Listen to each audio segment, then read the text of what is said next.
नमस्कार दोस्तों, अगर आप अपने माँ बाप से सच्चा प्यार करते हो तो इस 4 मिनट की कहानी को पूरा जरूर सुने। और अगर अंदर से एक आवाज आई तो यह कहानी अपने उन कमीने दोस्तों को जरूर शेयर कर देना जो जिद करते हैं खुद से अपनी सफलता के लिए नहीं, अपने माँ बाप से अपने शौक पूरे करने के लिए। एक लड़के ने अपने पिता से कहा, पापा मुझे नया मोबाइल चाहिए। पिता ने कहा, बेटा अभी कुछ वक्त रुक जा, फिर तुझे एक नया मोबाइल दिल दूंगा।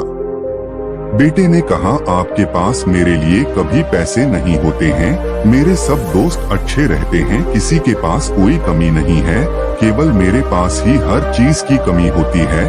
अब आप बच्चे पैदा करना बेहद आसान है, लेकिन उन्हें पालना बेहद मुश्किल जब आप मेरी जरूरत पूरी कर ही नहीं सकते।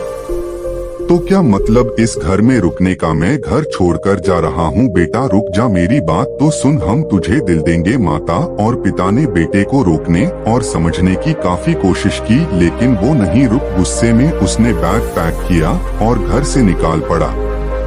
लेकिन घर से निकलते वक्त गलती से उसने अपने पिता की डायरी अपने बैग में डाल ली। पिता की आदत थी कि वह हमेशा डायरी लिखा करते थे और उनकी डायरी को छूने की परमिशन किसी को भी नहीं थी। लड़का घर से काफी दूर आ गया और थक कर बैठ गया।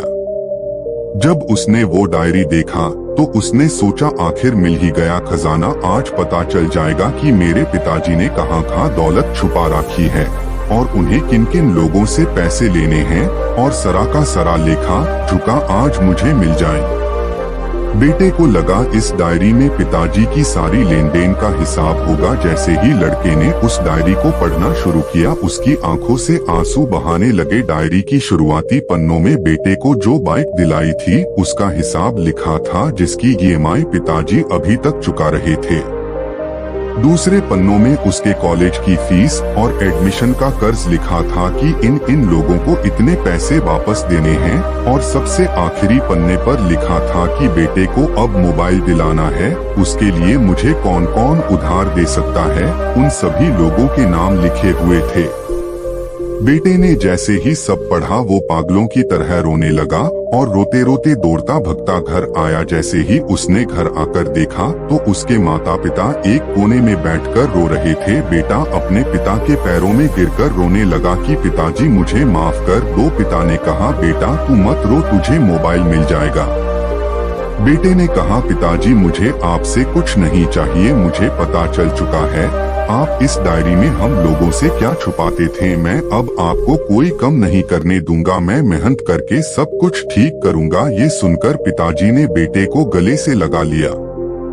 दोस्तों, माँ बाप अपना पूरा जीवन, अपनी पूरी खुशी अपने बच्चों के लिए कुर्बान कर देते हैं, लेकिन कुछ बच्चों को लगता है कि माँ बाप ने उनके लिए कुछ नहीं किया। वह कभी आपको अपनी समस्या नहीं बताते, भले ही वह कितनी ही बड़ी समस्या से गुजर रहे हो। रिश्तेदार भी उन्हें नीचा दिखाते होंगे तो भी वो सह लेते होंगे, लोग भी ताने मारते होंगे तो भी वो सह लेते होंगे, लेकिन आपसे अपनी समस्या कभी शेयर नहीं करते, क्योंकि वो आपको कभी दुखी नहीं देखना चाहते हैं। अब आपका फर्ज बनता है अपने माँ बाप को अच्छी तरह रखना और उन्हें सुख देना, ताकि वो भी अपने जीवन का बचा हुआ समय सुख में गुजर सके।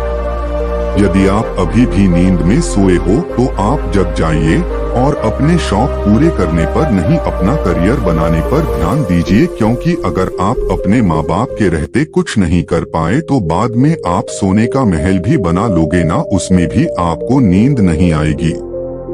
अपने जीवन में कुछ बेहतर कर लीजिए ताकि आपके माता पिता को उम्र होने के बाद भी काम न करना पड़े। अगर कहानी अच्छी लगी तो इसे सभी के साथ शेयर कीजिए और अगर अभी तक लाइक नहीं किए हैं तो जरूर कीजिए। धन्यवाद।